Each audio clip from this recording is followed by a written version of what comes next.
Topic number two, new Gavoni mock draft just dropped for 2026. So there's a little bit of a look ahead here. He came out with his top 10 picks projected in this, a very loaded group up top, as Gavoni put it.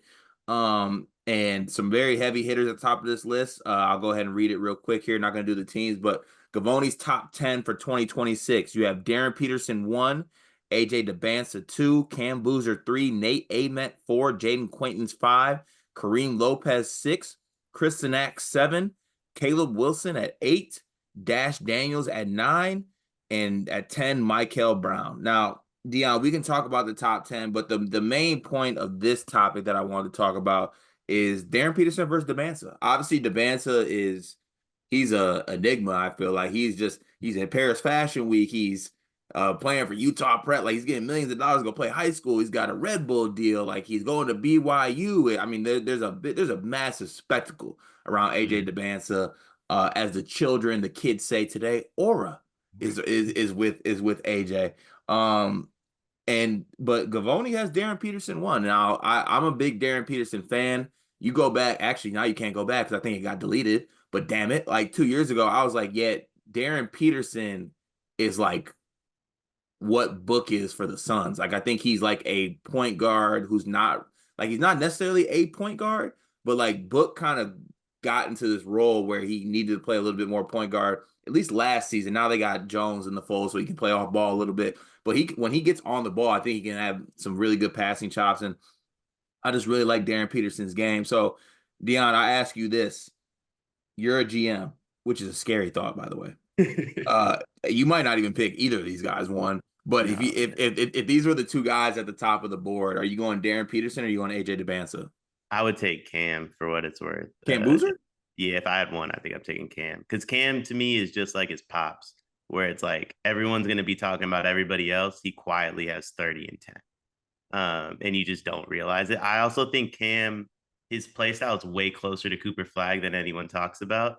He doesn't lock in the same way defensively, but I legitimately think you can make Cam your ball handler at the 4 spot, and that advantage I love. I will say this: if it's just the two, I'm taking AJ because as much as I love the idea of Cam being my ball handler from the power forward position, I hate when two guards are the ball handler. I can't stand it. It to me, it creates no advantages on the court other than this player can't play off ball, which is just a weakness in my opinion.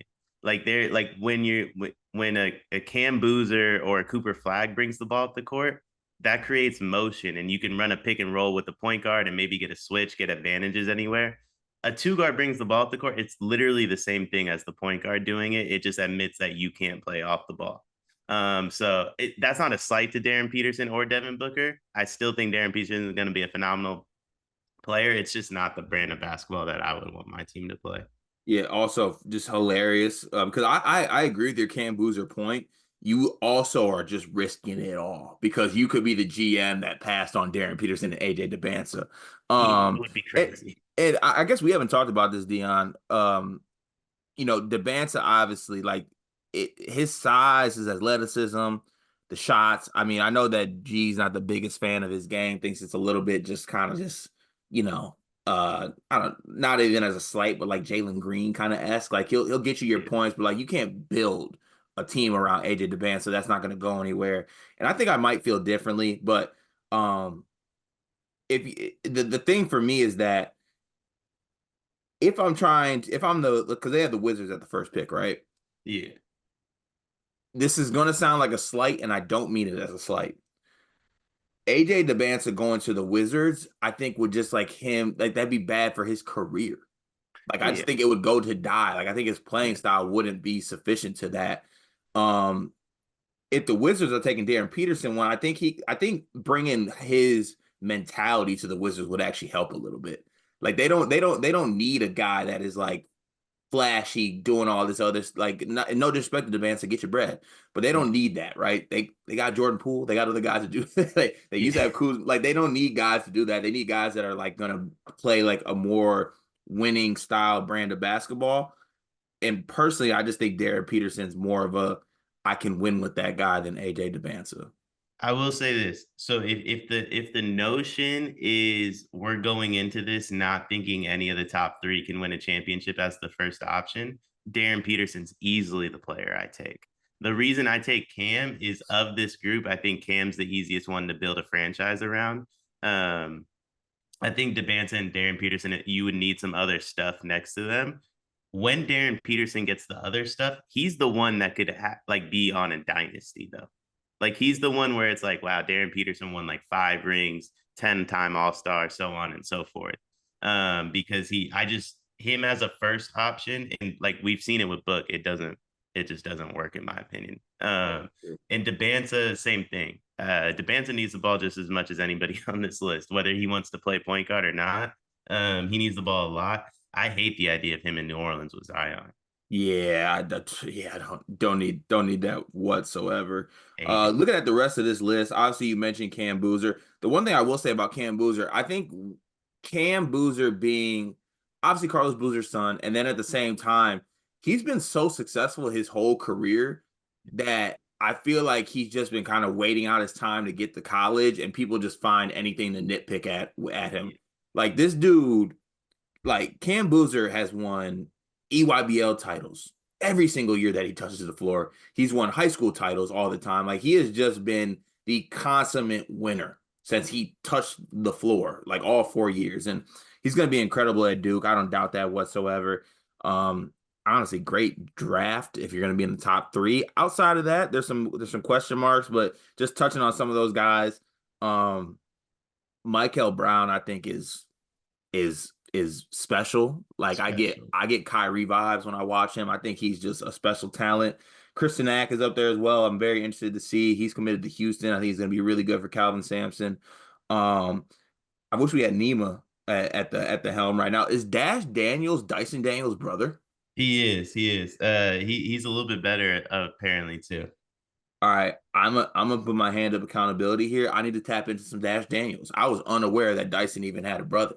Yeah, so he was like think like LaMelo and Lonzo. Like if Dyson's Lonzo, Dash is supposed to be like the max Oh, player. like the flashy brother. Yeah.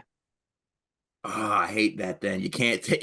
Actually, I just okay. So what I need to do is I need to follow Dash's tendencies. I don't need to see game film. I need to follow his IG. I need to see how he acts because that boy Lamelo's a wild boy. He's cold, but he is so wild. More so on the court. Off the court, I don't know if Dash could keep up with Melo. Dash also doesn't have some of the teammates that Melo has to be fair. That's true. All right. I just want to get your pulse check on where they're at. So just so we get it out there, GM Dion is taking Cam Boozer one. But if he's picking between Darryn Peterson and Dybantsa, you're taking Dybantsa one? If it's the number one pick, I'm taking Dybantsa. Yeah. If it's like 2 or 3 and they're both still on the board, I think I take Peterson. I think Dybantsa is more likely than Peterson to be the first option on a championship team. So that's kind of how, if I'm picking top 5, that's kind of how I'm deciding who I would take. Yeah, I think that's fair to say. I mean, and given everything that's around it, I don't think you want to be the GM that passes on Dybantsa. Like that's part of the NBA. You don't want to be that GM to pass on like there's going to be. Thank God there's not going to be some GM out there that's going to overthink this and pick Ace Bailey or Dylan Harper over Cooper Flag. Well, listen, Paul George has, and the Sixers might be picking number 1 too. By the way, That'd be honestly. I hope it happens because it'd be a content dream. But yeah, you know the player on this list I wouldn't take, with all due respect, Jaden Quaintance. What? He's a 6'9" center. He's not 6'9". Is he not 6'9"? I think he's 7 foot. Is he 7 foot? I think so. Hold on now. We might need to check on this. Oh, he's 6'9". Yeah, he just has a crazy wingspan, I think. Oh no. Oh. Also, if you know you're going to be a top 5 pick as a sophomore, how in the world are you not getting drafted as a freshman? Like, Oh no, he can't. oh, He's not old enough. got you. Okay, I He, might be back in then. yeah, no, he literally has to come back to college. Got you. Okay, I'm back in. I was just sitting there. I'm like, this kid's already a freshman, and he knows he's going to be top 5 in the stronger draft Yeah, class. no, dog is actually like 17 still, I think. Like he's Got you. ridiculously young. Okay. So that Shout out to makes Hurleys. yeah, I'm disgusted that he's 6'9". I that that kills me, but we'll figure it out. Shout out to Jonathan Gaboni.